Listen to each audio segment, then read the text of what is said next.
नमस्कार विद्यार्थी मित्रांनो, welcome to global online Marathi. जसे की आपल्याला माहिती आहे कॉमर्स पेपर 2 चे थेरी लेक्चर जे आहेत आपण स्टार्ट केलेले आहेत.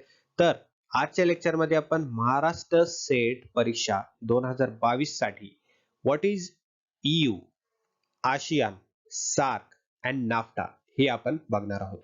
EU म्हणजे European Union, ASEAN, SAARC, NAFTA हे केव्हा एस्टॅब्लिश झाले? त्यांचे इस्टॅब्लिश होण्याचं कारण काय होतं? या रिजनल इकॉनॉमिक इंटिग्रेशन जे आहे त्यांच्या अंडर कुठले-कुठले कंट्रीज येतात, ठीक आहे.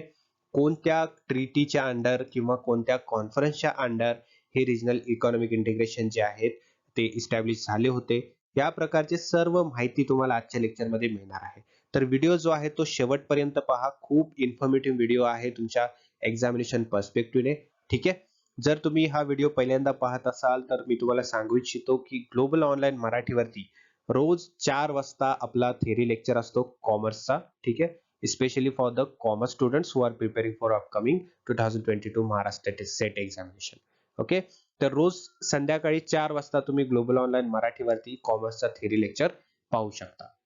त्याआधी अत्यंत महत्त्वाची सूचना for the students who are preparing for the upcoming examination Maharashtra set examination. Okay.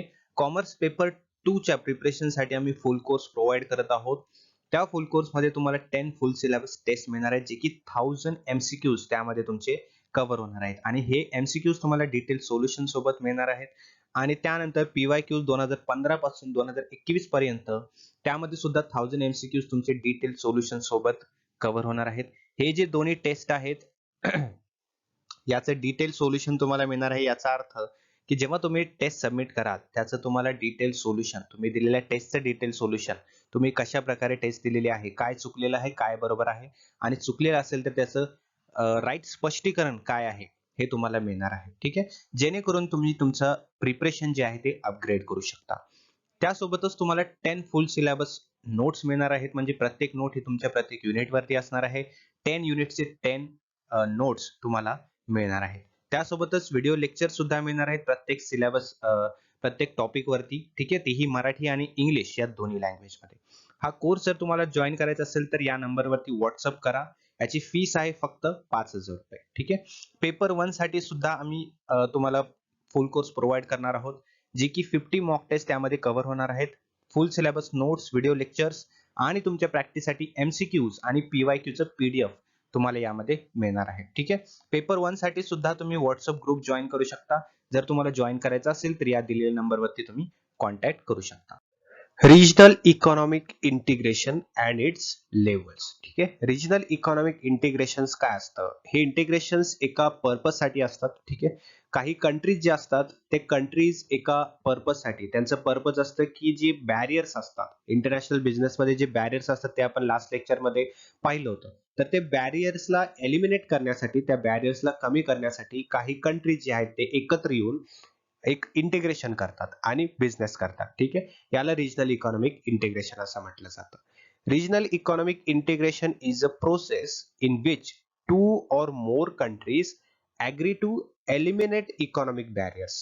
समजलं? यामध्ये काय केलं जातं? काही कंट्रीज दोन किंवा दोन पेक्षा जास्त कंट्रीज एकत्र येतात आणि जे इकॉनॉमिक बॅरियर्स आहेत त्याला एलिमिनेट करायचा प्रयत्न करतात आणि with the end of a goal of enhancing the productivity and achieving greater economic interdependence, ठीक आहे. म्हणजे एकमेकाच्या साहाय्याने बिझनेसला डेव्हलप करून इकॉनॉमिक बॅरियर्स कमी करून आपली जी प्रोडक्टिव्हिटी आहे त्याला इन्हान्स करणं किंवा इकॉनॉमी जी आहे त्याला आणखीन ग्रेटर करणं, हे त्यांचा एक ऑब्जेक्टिव्ह असतो. त्यासाठी हे रिजनल इकॉनॉमिक इंटिग्रेशन आपल्याला स्टडी करणं इम्पॉर्टंट आहे. तर हे जे रिजनल इकॉनॉमिक इंटिग्रेशन्स आहेत याचे काही लेवल्स आहेत. लेवल इन द सेन्स या रिजनल इकॉनॉमिक इंटिग्रेशनचे काही टाइप्स आहेत, ठीक आहे. टाइप्स असं सुद्धा आपण त्याला म्हणू शकतो. पहिला आहे कॉमन मार्केट. यामध्ये सर्व्हिसेस आणि कॅपिटल जे आहेत हे फ्री असतात. यांचा मुवमेंट जो आहे तो फ्री असतो विदिन मेंबर कंट्रीज ओनली, ठीक आहे. आता समजा दोन किंवा दोन पेक्षा जास्त काही कंट्रीज आहेत, तर त्या कंट्रीज मध्ये ते काय असतात, ह्या रिजनल इकॉनॉमिक इंटिग्रेशनचे एक मेंबर कंट्रीज असतात. तर ह्या मेंबर कंट्रीजच्या मध्ये एक सर्व्हिसेस आणि कॅपिटल जो आहे यांचा मुवमेंट जो असतो तो फ्री असतो. यामध्ये कुठल्याही प्रकारचं बॅरियर नसतं, ठीक आहे. त्यामुळे काय होतं, इकॉनॉमिक स्केल जो आहे तो एक्सपांड होत असतो, कंपॅरेटिव्ह ऍडव्हान्टेज मिळत असतं, ठीक आहे. त्यामुळे each national market has its own regulations, म्हणजे प्रत्येक नेशनचा आपला आपला एक रेग्युलेशन्स असतात. ठीक आहे. जे की जसे की प्रोडक्ट स्टँडर्ड्स असेल. ठीक आहे. तर या प्रकारचे प्रत्येक नेशनचा एक वेगळा रेग्युलेशन तर असतोच, परंतु कॉमन मार्केटमध्ये काय असतं की सर्व्हिसेस आणि कॅपिटलचा जो मुवमेंट आहे तो फ्री असतो विदिन मेंबर कंट्रीज. ओके. पुढे आहे कस्टम युनियन. ठीक आहे. कस्टम युनियन मध्ये काय होतं, यामध्ये जी मेंबर कंट्रीज असतात त्यांच्यामध्ये एक कॉमन एक्सटर्नल टॅरिफ, म्हणजे जे चार्जेस असतात इम्पोर्ट एक्सपोर्ट वरती, ते चार्जेस जे आहेत ते प्रत्येक मेंबर कंट्रीमध्ये कॉमन असतात. ठीक आहे. तर हे असतं custom union. Sets common external tariffs among member countries, implying that same tariffs are applied to the third countries. A common trade regime is achieved. म्हणजे यामध्ये जेवढे मेंबर्स असतात, कस्टम युनियन मध्ये जेवढे मेंबर्स असतात, त्या प्रत्येक मेंबरचा जो इम्पोर्ट एक्सपोर्टचा जो चार्ज असेल किंवा त्याला आपण टॅरिफ म्हणतो, तो कॉमन असतो. ठीक आहे. तर हे झालं custom union. Next one is economic union. यामध्ये जे मेंबर कंट्रीज असतात त्यांच्यामध्ये टॅरिफ जे असतात त्याला रिमूव्ह केलं जातं. त्यानंतर जो लेबर आणि वर्कर्स असतो त्यांचा जो मुवमेंट असतो तो फ्री असतो. ठीक आहे.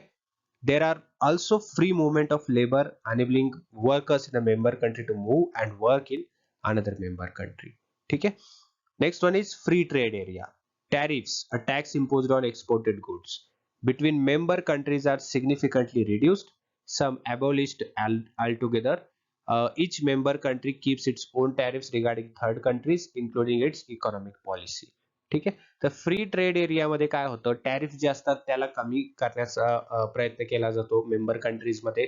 त्यानंतर प्रत्येक मेंबर कंट्रीचा त्यांचा ओन टॅरिफ असतात, जसे की त्यांची इकॉनॉमिक स्वतःची पॉलिसी असते त्यानुसार. ठीक आहे. तर हे असतं फ्री ट्रेड एरिया. तर हे 4 प्रकार जे आहेत ते लेव्हल्स आहेत रिजनल इकॉनॉमिक इंटिग्रेशनचे. Now let's discuss what is regional trade agreement. Okay. आपण काय पाहिलं, रिजनल इकॉनॉमिक इंटिग्रेशन पाहिलं. आता पाहूया रिजनल ट्रेड ॲग्रीमेंट. ओके. यामध्ये युरोपियन युनियन फर्स्ट आहे, EU ज्याला आपण शॉर्ट मध्ये म्हणतो. हे एक पॉलिटिकल अँड इकॉनॉमिक युनियन आहे ज्यामध्ये 27 मेंबर्स आहेत. ठीक आहे. हे लक्षात ठेवा. 27 मेंबर स्टेट्स आहेत यामध्ये, जे की लोकेटेड आहे इन युरोप, जे की इस्टॅब्लिश झालं होतं 1993 मध्ये. ठीक आहे. Under Maastricht treaty. तर या गोष्टी लक्षात ठेवा. यामध्ये मेंबर्स किती आहेत, 27 मेंबर्स आहेत. इस्टॅब्लिश कधी झाली होती, 1993 मध्ये. मॅनस्ट्रिच ट्रीटीच्या अंडर ही इस्टॅब्लिश झाली होती आणि ही कुठे इस्टॅब्लिश झाली होती, युरोपमध्ये. ओके. त्यानंतर आहे आशियान. आशियान म्हणजे काय, association of south east Asian nations. ठीक आहे. हे जे आहे हे इस्टॅब्लिश झालं होतं 31 जुलै 1961 मध्ये as a ASA, association of south east Asia. ठीक आहे. आशियान व्हायच्या अगोदर याचं नाव काय होतं, आसा. ठीक आहे. म्हणजे association of south east Asia.